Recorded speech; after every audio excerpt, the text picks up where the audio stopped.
on est parti sur une sous-cohorte de à peu près 300 enfants, réalisée chez des enfants nés en bonne santé, avec un décrypteur d'Apgar, donc à la naissance très bon, sans malformation et de moments sans pathologie associée à la grossesse. Pourquoi? Parce que ce dont nous allions chercher quand même, c'était plutôt des effets, je dirais, quelque peu subtils sur l'aspect neurodéveloppemental. Nous ne sommes pas donc dans des niveaux d'exposition extraordinairement élevés, nous ne nous attendions pas à avoir des pathologies majeures et lourdes, et dans ce domaine, il était important de débuter sur un groupe d'enfants qui, en bonne santé apparente, nous pouvions donc suivre à travers de tests quelque peu pointus. L'exposition au chlordécone, toujours pareil. Alors dans ce cas-là, ça a été mesuré dans le sang du cordon, parce qu'effectivement, le sang dans le cordon, c'est le sang de l'enfant au moment où il naît, et c'est ce sang qui imprègne donc l'enfant et qui peut porter atteinte sur sa santé. C'est la raison que dans ce cas-là, on a utilisé vraiment cet indicateur auquel on a rajouté le chlordécone dans le lait maternel, mais aussi sur la consommation alimentaire, en particulier à 7 mois. Donc, il y a eu des évaluations neurocomportementales aux âges de 7 et 18 mois et une évaluation du statut hormonal thyroïdien à l'âge de 3 mois, statut hormonal thyroïdien parce que les hormones thyroïdiennes jouent un rôle critique et important dans le développement du système neurocentral et des fonctions neurocognitives. Procédure statistique déterminée par des associations utilisant des modèles de régression logistique et linéaire.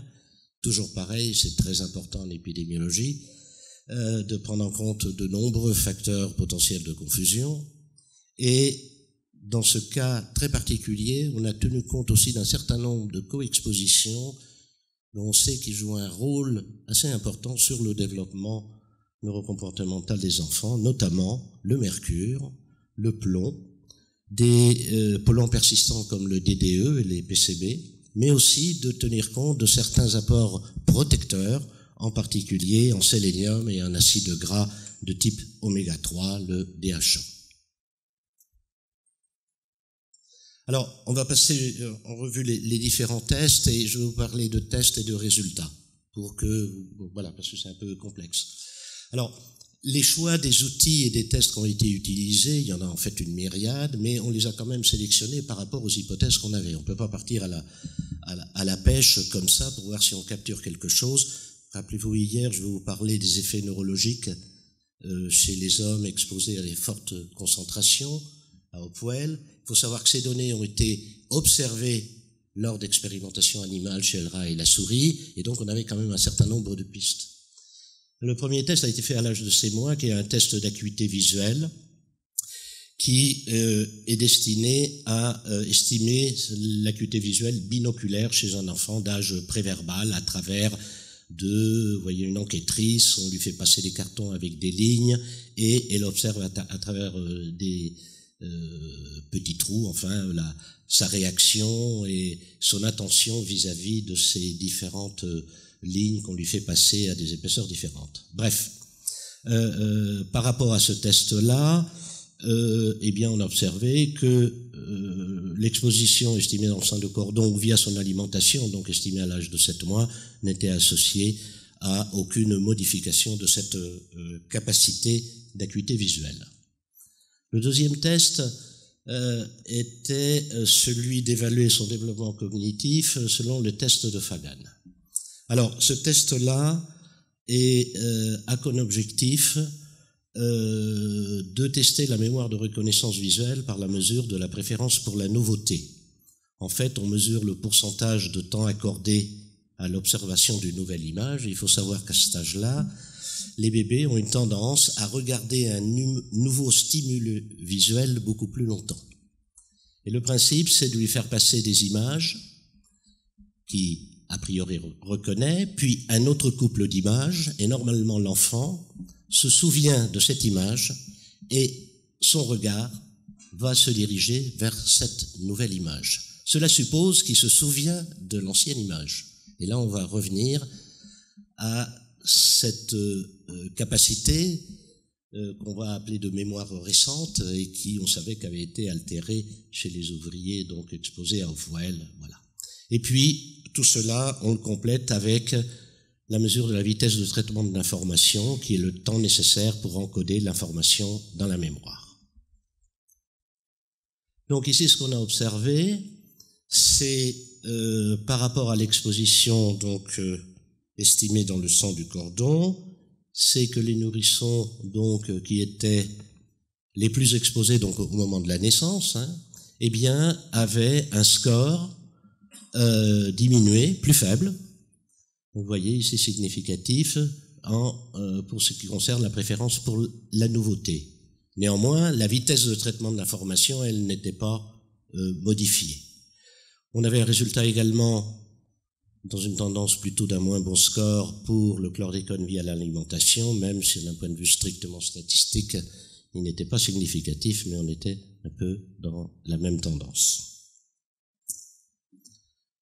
On s'est arrêté également au développement psychomoteur à cet âge-là, à l'aide d'un test qu'on appelle de Brunellesine, je ne rentre pas dans le détail, et qui a comme objectif d'estimer ce qu'on appelle la motricité globale et importante et la motricité fine.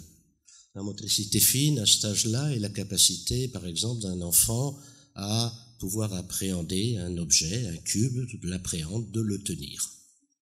Et là, à nouveau, on observe dans ce cas-là, pour une exposition donc prénatale, donc de l'enfant, estimée dans le sang du cordon, pour la catégorie donc les plus exposés en chlordécone, un moins bon score qui estime la motricité fine sans qu'il y ait d'impact sur la motricité globale.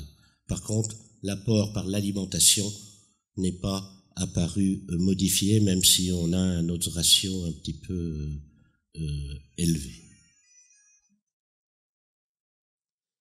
Puis on est passé à l'âge de 18 mois. Alors il faut savoir qu'à fur et à mesure qu'un enfant, un nourrisson grandit un âge, on ne peut pas utiliser le même test. Les tests sont adaptés aux âges des enfants. Donc à 18 mois, on a utilisé ce qu'on appelle le questionnaire ASQ standardisé selon l'échelle de Bailey. Et ce qu'on a estimé, ce sont des scores d'aptitude. Alors aptitude dite sociale, de communication, de résolution de problèmes. Et on revient motricité globale et motricité fine. Et ce qu'on observe à 18 mois, eh bien que les enfants qui ont leur exposition dans le sang de cordon la plus élevée, eh bien tous les scores qu'on a vus de social, communication, résolution de problèmes, motricité globale, eh bien il n'y a pas d'association. Et par contre, on retrouve ce qu'on observait à l'âge de 7 mois, c'est-à-dire un moins bon score de la motricité fine. Et là, on avait la puissance suffisante, en tout cas pour stratifier, et ce qu'on a observé, c'est que ces moins bons scores de motricité fine étaient plus importants chez les garçons que chez les filles. Et puis, on s'est intéressé en particulier à 18 mois à l'allaitement. L'allaitement est fort heureusement poursuivi aux Antilles de façon importante et pendant de nombreux mois. Et donc, le chlordécone est présent dans le lait, mais comme vous l'a expliqué ce matin Claude Aymon, sa capacité de transfert dans le lait est relativement faible. Enfin, quand même, il est présent. Et ce qu'on a constaté, c'est que l'apport du chlordécone via de l'allaitement ne modifie aucun de ces scores, et en particulier ne modifie pas la motricité fine. Cela me permet de replacer un message, parce que j'ai vu un article dans la presse, dans Martinique Première aujourd'hui, qui s'interroge à nouveau sur la pertinence de l'allaitement aux Antilles tenant compte de la problématique chlordécone. C'est une question sur laquelle nous avons répondu depuis plusieurs années, sur laquelle l'AFSA a répondu très clairement, je crois que c'est en 2007 ou 2008, je ne me rappelle plus, et là, le message est très clair, chlordécone ou pas, le bénéfice de l'allaitement maternel, qui plus est aux Antilles, apporte de tels bénéfices que ça neutralise tout effet éventuel que pourrait avoir le chlordécone via cette voie. Donc là, je crois que c'est un enjeu majeur de santé publique et sur lequel il faut être, je dirais, quelque part intraitable, d'autant plus que cette donnée que vous voyez, et qu'on retrouve d'ailleurs dans d'autres publications que nous avons faites en matière d'allaitement, montre que par cette voie-là, nous n'avons pas de risque associé. On s'est intéressé également au statut thyroïdien à l'âge de 3 mois, et ce qu'on a observé, c'est des choses que pour l'instant on a des difficultés à interpréter.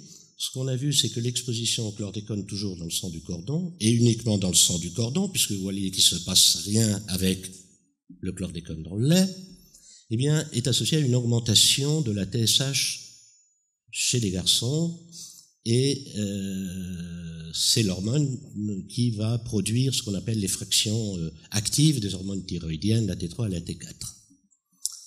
Et donc, on a des variations de ce taux hormonal. Et ce qu'on a observé, c'est que cette variation de taux hormonal, finalement, est associée à des meilleurs scores de motricité fine, finalement. Et donc, on s'est posé la question, est-ce que ces variations en hormones peuvent-elles expliquer les modifications les moins bons scores de motricité fine, associés à l'exposition prénatale au chlordécone? Et en fait, non. Donc, on a une observation ponctuelle, dont on a, pour l'instant, dans l'état actuel des connaissances, pas d'informations et d'indications sur sa portée sanitaire, sur sa portée clinique. Bien entendu, le suivi des enfants nous en apprendra peut-être un peu plus, mais voilà, c'est une donnée factuelle qui est présente. Alors, ça c'est un résumé brief de ce que nous avons publié. Je sais qu'il y a une très grande attente pour les nouvelles données du suivi des enfants à l'âge de 7 ans qui a été finalisée. Ce sont beaucoup de données qui sont en train d'être exploitées. On a pour règle de ne les communiquer que lorsqu'elles sont dûment publiées dans la littérature scientifique et évaluées par nos pairs. Néanmoins, je vais vous présenter quelques données, soit qui ne posent pas de problème, ou soit qui ont été présentées dans des communications, dans des congrès récentes, simplement pour vous dire, voilà, on a bien débuté ces analyses des suivis à 7 ans, et à partir de l'année prochaine, il y aura beaucoup de nouveautés. Donc à 7 ans, nous avons fait un point pour redemander aux enfants, et encore merci aux enfants d'avoir accepté cette fois-ci, parce qu'on les a prélevés dans le bras, un peu de sang pour mesurer le chlordécone. Et dans ces données de 7 ans, donc si c'est sur la période 2012, 2014 ou 2015, je ne me rappelle plus, excusez-moi, c'est il y a quelques années, ce qu'on observe par exemple par rapport aux données de Canaries, où c'est à peu près la même époque, pour des valeurs médianes un petit peu plus faibles que les fameux 0,15 que on vous a montré tout à l'heure. Les 0,15, c'est quand même une population d'enfants, adultes, pas enfants en tout cas. Et là, vraiment, on est chez les enfants, ce qui n'est pas très étonnant. Mais néanmoins, vous voyez, on a quand même des valeurs maximales qui sont, du 3 microgrammes, du 7 microgrammes, c'est des chiffres élevés. Et alors, ce que j'ai trouvé intéressant, c'est de voir chez les mêmes enfants, chez qui on avait mesuré il y a 7 ans à la naissance, qu'est-ce que ça en était devenu au bout de 7 ans? Eh bien, voici la distribution sur l'ensemble, chez les garçons et chez les filles, en les séparant. Et qu'est-ce qu'on voit? On se voit que plus de 50% chez les enfants, ça c'est la différence de concentration entre la naissance et l'âge de 7 ans, chez les mêmes enfants, par la même méthode. Eh bien, que dans la majorité d'entre eux, eh bien, il y a eu une diminution. Et une diminution qui parfois est importante, en particulier chez les filles, où on avait quelques filles qui avaient des valeurs très élevées. Et donc, on peut dire que dans au moins 50%, les valeurs absolues ont diminué. Dans à peu près, allez, je simplifie, c'est le percentile 75, donc 25%, c'est resté stable, mais néanmoins, dans 10%, là j'ai mis en rouge, on assiste à une augmentation. Donc vous voyez un profil, pour la majorité une diminution, pour un petit nombre les choses sont stables, et pour une minorité les choses ont augmenté. Et là, on ne peut raisonner qu'en termes d'apport alimentaire. Donc on a quand même un effectif de 300 enfants pour lesquels on a eu ces deux mesures. Donc c'est intéressant de voir pour la première fois une vraie évolution à l'intérieur de la même population. Donc cela va dans le sens complémentaire à ce qui vous a été montré ce matin avec les plus récentes données comparées à celles que nous avions obtenues. Je rappelle que les premières avaient été rapportées en 2001 chez des travailleurs agricoles de la banane en Guadeloupe. Puis je vais vous apporter aussi des données préliminaires non publié, donc prenez ça entre guillemets pour l'instant, c'est que à l'âge de 7 ans, alors parmi multiples tests, nous avons utilisé le test de Wechsler qui est appliqué pour évaluer le développement cognitif sur 4 grands axes qu'on appelle la compréhension verbale, le raisonnement perceptif, la mémoire du travail et la vitesse de traitement. Alors, premier résultat qui est quand même plutôt encourageant, parce qu'on ne peut souhaiter que du bonheur pour nos enfants, c'est qu'on n'a observé aucune association entre l'exposition prénatale au chlordécone, donc mesuré dans le sang de cordon, et les indices et subtests employés. Par contre, on a un résultat qui est lié au chlordécone mesuré à l'âge de 7 ans, où cette fois-ci, on observe une association avec un moins bon score global. Alors, il y a c'est en particulier l'indice de raisonnement perceptif qui intervient le plus, et vous voyez que dans un coefficient ajusté de régression, on a un moins bon score. Cela a été publié récemment, donc dans un congrès international au Québec, mais ce qui fera foi, bien entendu, ce sera la publication.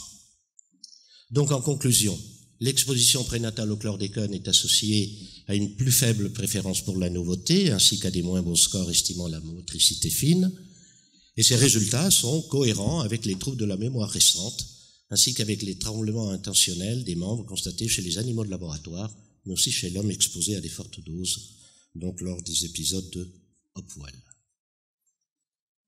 L'exposition prénatale est associée à une augmentation de la TSH, sans modification des hormones thyroïdiennes actives, T3 et T4 libres, et l'impact sanitaire de ces variations sont pour l'instant inconnus et n'expliquent pas les moins bons scores de motricité fine. Finalement, des données préliminaires montrent que l'exposition au chlordécone à l'âge de 7 ans est associée à des moins beaux scores, évaluant le développement cognitif au même âge. Et j'insiste, cette association doit être interprétée avec prudence, tenant compte de son approche transversale. En épidémiologie, mieux vaut que l'exposition précède la survenue de l'événement.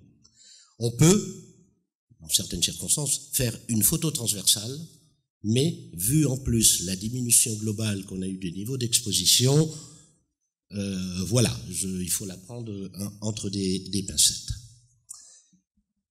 Ce n'est que pour ces résultats à l'âge de 100 ans qu'une partie des résultats, il y en aura d'autres, et l'histoire ne finit pas là, puisque, comme le professeur Cadel vous a montré, nous allons entreprendre le suivi des enfants à l'âge péripubertaire, et nous allons nous intéresser également au développement neurocognitif.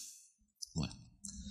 Merci aux parents et aux enfants, et je voudrais également remercier tous nos financeurs, et j'en profite au nom de toute l'équipe, tous les collaborateurs et les présentations, et profitant que le directeur général de la santé est ici présent, de remercier la direction générale de la santé pour sa confiance et son effort qui a permis de lancer et de participer au financement de cette étude, qui est une étude longue, coûteuse, complexe, mais qui, au cours du temps, apporte des éléments et, on espère, au profit de l'ensemble de la population. Je vous remercie.